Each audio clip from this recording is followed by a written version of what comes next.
Bienvenue dans ce nouveau C'est-à-dire. Aujourd'hui, on va parler de lupus. Le lupus qui est une maladie auto-immune chronique encore mal connue du grand public. Aujourd'hui, nous vous proposons donc un double regard sur cette maladie, celui d'une personne atteinte de lupus et celui d'un professionnel de santé pour mieux comprendre cette pathologie, ses effets et les défis du quotidien. Nous sommes donc en compagnie de Anna Camara Mangué et les auteurs écrivaine, donc, entrepreneur également, et elle est atteinte de lupus. Bienvenue. Merci, madame. Alors, comment vous allez? Je vais très bien par la grâce de Dieu. Et vous? Merci, ça va bien, ça va très bien. Alors, vous êtes atteinte de lupus. Comment cette maladie vous a été diagnostiquée? Le lupus, j'ai découvert quand j'avais 25 ans, j'étais au Maroc. À peine d'avoir accouché ma fille et j'ai découvert des taches sur le visage. C'est comme ça que je suis allée voir un dermatologue. Dieu merci, je suis tombée sur le bon médecin qui a su déceler automatiquement la maladie. Donc ça m'a pas effectivement bouleversée parce que je ne savais pas ce que c'était. Et à l'époque, on me disait que si ce n'était pas le cancer, ce n'était pas grave. Or, je me suis rendu compte plus tard que c'était encore plus grave. D'accord, donc vous avez découvert des taches sur le visage. Et dans le cuir chevelu. D'accord. Et ça a été les seuls symptômes que vous avez eus? Non, j'ai aussi fait des dépressions, des troubles de colère, des montées de tension et beaucoup de douleurs articulaires. Mais des douleurs articulaires plus qu'avant, en fait. Parce que j'ai déjà aussi la drépanocytose depuis l'âge de 10 ans. Donc je connaissais un peu ce que c'était les douleurs articulaires. Mais après l'accouchement de ma fille, c'était des douleurs à dose vraiment plus haute, en fait. C'est un peu comme ça. D'accord. Et comment est-ce que vous avez vécu l'annonce de cette maladie? Ça ne m'a pas choquée parce que, comme je disais, je ne savais pas ce que c'était. Donc du coup, je ne me suis pas renseignée. Et je n'étais pas habituée en ce moment, j'étais partie pour travailler. Donc je suis restée concentrée sur ce que j'étais en train de faire. C'est une fois rentrée que la nouvelle m'a bouleversée quand j'ai découvert par la suite que c'était une maladie qu'on ne guérissait pas. Et vous avez, vous avez fait des recherches ou vous avez vu un médecin qui vous a expliqué? Oui, mes parents ont vu des médecins à qui ils ont parlé, on a fait des recherches. Et on a découvert que c'est ça. Mais j'étais pas d'abord sûre que c'était ça qui me rendait malade parce que j'étais longuement malade, tout le temps hospitalisée. Mais je ne savais pas que c'était le lupus qui agissait au fait. Parce que le lupus a des symptômes comme tout autre. Or, c'est un peu plus aggravé, il travaille aussi les organes externes. Donc oui, le temps de me rendre compte, il avait déjà vraiment agi à l'intérieur. D'accord. Et comment aujourd'hui vous vivez cette maladie? Difficilement. Avec le lupus, c'est difficile. Déjà, c'est une maladie qui est très, très coûteuse. Donc c'est difficile de vivre avec les symptômes déjà des traitements qui sont lourds. C'est vraiment 24 heures où tu ne sais pas comment ça va se passer, des changements d'humeur, des troubles de la bipolarité, des tensions hautes, des douleurs articulaires constants et tout le temps. Donc c'est quelque chose qui n'est pas facile à vivre. Et qu'est-ce qui a changé du coup dans votre quotidien? Tout a changé, je n'ai plus d'activité. Je suis maintenant à la maison et au chômage, comme j'aime le dire, parce que je ne dois pas sortir sur le soleil. Donc je passe toute la journée à la maison à dormir. C'est dans ce contexte que j'ai commencé à lire, m'inscrire. J'ai décidé d'écrire un livre pour parler et puis essayer de pouvoir m'entretenir et m'occuper de mes analyses et tout. Parce que quand j'ai dit le lupus, c'est une maladie très coûteuse. Donc si tu n'as plus d'activité, il faut vraiment essayer de trouver le moyen de pouvoir se couper et de se prendre en charge. Alors effectivement, on a le livre là avec nous, Mon combat contre le lupus et la drépanocytose. Alors, comment est venue l'envie d'écrire ce livre? C'est l'envie de dénoncer, c'est le fait de me retrouver avec plus d'activité sans savoir où aller, comment faire, en plein moment de dépression. C'est comme ça que j'ai décidé, j'ai commencé à lire d'abord et après je me suis dit, mais non, il faut que j'explique. Et j'ai commencé à expliquer, j'ai décidé après de faire un livre, j'ai approché un monsieur très gentil, monsieur Moyer, qui m'a aidé à réaliser ce projet de sortir un livre. Donc c'était un peu dos au mur pour avoir de quoi m'occuper de moi et puis pouvoir dénoncer aussi la maladie. D'accord. Alors, est-ce que vous faites face à des idées reçues au quotidien? Des idées reçues, c'est-à-dire par exemple, quand vous sortez, si vous sortez, vu que vous dites que vous avez des taches sur le visage, est-ce que vous faites face à certaines réactions pas forcément plaisantes? Oui.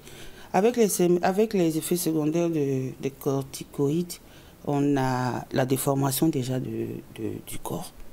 le haut qui devient plus gros que le bas. Donc oui, il y a des gens qui te font trouver, mais oh, tu as une vilaine forme et tout. Mais c'est les effets secondaires, en fait, des médicaments, des taches que j'ai sur le visage, la perte de mes cheveux. Pour ceux qui ne connaissent pas, souvent choqués, mais c'est aussi les symptômes du lupus. Donc oui, les gens ne sont pas très courtois.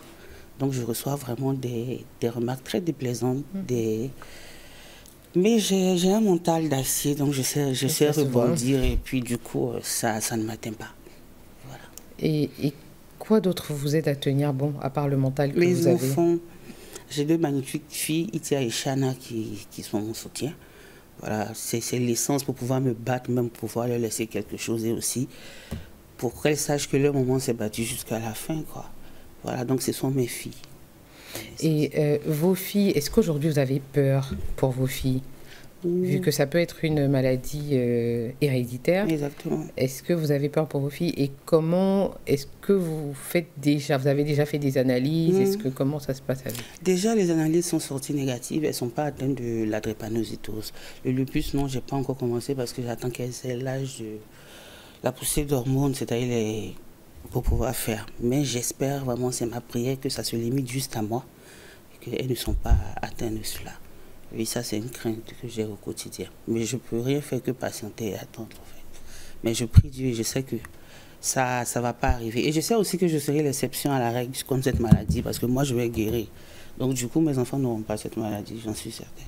D'accord, on vous souhaite en tout cas de guérir. Merci. Maintenant, ce que j'aimerais savoir, au quotidien, comment ça se passe? Une journée type de Anna quand elle se réveille le matin, comment ça se passe? Le réveil de Anna Camara, déjà le coucher est difficile. Je vais commencer par le coucher parce que je suis très insomniaque. Avec les médicaments, on ne gagne pas facilement le sommeil. Donc déjà, je dors tard, c'est-à-dire 1h, 2h, 3h du matin. Elle doit se réveiller à 7h pour prendre ses médicaments parce qu'il y a 1 heure à respecter avant 8h. Donc quand je mets le réveil, déjà je vais me réveiller à 7h, je vais prendre mes médicaments et je vais me rendormir encore. Après, il y aura des effets secondaires du médicament, c'est-à-dire nausées, fatigue, vertige, vomissement et tout. Si je passe ça à partir de midi, je vais chercher à manger et puis commencer à lire ou commencer à faire ce que j'ai à faire. C'est comme ça. D'accord, donc les médicaments, c'est que le matin? C'est que le matin et le soir à les prendre à 19h-20h. Donc à 19h-20h, que tu aies faim ou pas, tu dois prendre. Je rappelle aussi que les médicaments me donnent une perte d'appétit très, très accrue. Donc c'est manger difficile, c'est-à-dire qu'il faut se concentrer, il faut patienter, avoir faim, pouvoir prendre 5 coups. J'ai la tactique de dire il faut que je prenne 5 coups. Donc je compte 1, 2, 3 et quand tu prends tes 5 coups, tu prends ton médicament. Donc avec la prise des médicaments, manger est difficile parce qu'on ne mange pas le sel, on ne mange pas le sucre, on ne mange pas beaucoup de choses. C'est ce que j'allais demander. Est-ce que vous avez des interdits? Oui, beaucoup. Donc manger même est déjà très difficile. Par contre, je bois beaucoup d'eau, plus de 6-7 litres d'eau par jour. Ah oui? Oui, je bois une commande d'eau qui règne plus de 10 litres. C'est-à-dire que le 10 litres me fait peut-être une journée et demie. Wow. Donc oui, avec les médicaments, il faut boire beaucoup d'eau pour les urines et pour les reins. Donc ça, on a fini par s'habituer. Donc on boit beaucoup d'eau. Donc c'est plus d'eau, plus de lait, plus de jus et puis un peu de salade et de légumes. Ça encore, il faut pouvoir les avaler, prier Dieu que ça reste. Parce qu'après, tu auras envie de revenir. Les effets secondaires. C'est très compliqué. Voilà. D'accord. Alors, quel est le soutien pour Anna aujourd'hui, au quotidien? Au quotidien, le soutien, il est peut-être de ma famille, oui. Je vais dire mes enfants. La motivation aussi d'apprendre et de faire connaître la maladie. Le soutien de l'association, parce qu'on est aussi une famille. Voilà, je peux dire que c'est sur ça que je me base pour continuer mon combat. Très bien. Alors, l'émission tire à sa fin. Est-ce que Anna a un message à passer? Lequel? Oui, je demanderai à tout le monde de se procurer ce livre. Parce que ce livre me permet déjà à moi de faire des analyses. Les analyses de fin du mois sont très coûteuses et c'est obligatoire. Les médicaments et tout. Donc, pour ne pas tendre la main, on a décidé d'écrire et déjà de vous faire savoir que le lupus existe. Donc, demandez à tout le monde de se procurer le livre. Demandez à tout le monde de rester connecté parce qu'on a le documentaire aussi sur la vie du lupus qui va sortir juste après la journée mondiale le 10. Donc, demandez à tout le monde de se connecter, acheter des passes pour pouvoir suivre et savoir ce que l'on vit au quotidien. D'accord. Et ce documentaire va être diffusé sur les réseaux sociaux? Sur les réseaux sociaux, sur VivaStream. Donc chacun va payer son pass pour pouvoir le voir. D'accord. Et voilà. Le pass on a déjà le coût du pass? Il est à 2000 francs. Il n'est pas... Vu qu'ils ne livrent pas, ils disent que le livre coûte cher, il coûte 10 000 francs. On va leur faire le film qu'ils vont regarder à 2000 francs. D'accord. Très bien. Et ce sera en ligne, une fois que ce sera en ligne, on pourra le retrouver à n'importe quel moment. À n'importe quel moment de regarder. Vous avez jusqu'à vous connecter, payer, regarder à n'importe quel moment. Alors, merci beaucoup, Anna, d'avoir partagé votre expérience. On va encore répéter le numéro de téléphone pour que ceux qui n'ont pas pu le noter puissent le noter. D'accord. Le numéro de téléphone pour avoir le livre, c'est le 01 53 53 73 53. 01 53 53 73 53. Et le 07 09 00 68 99. Très bien, c'est bien noté. Merci encore, Anna. Portez-vous bien. Merci. À très bientôt. Alors, on va maintenant recevoir le docteur Awaka Paul Yolande, qui est rhumatologue. D'accord.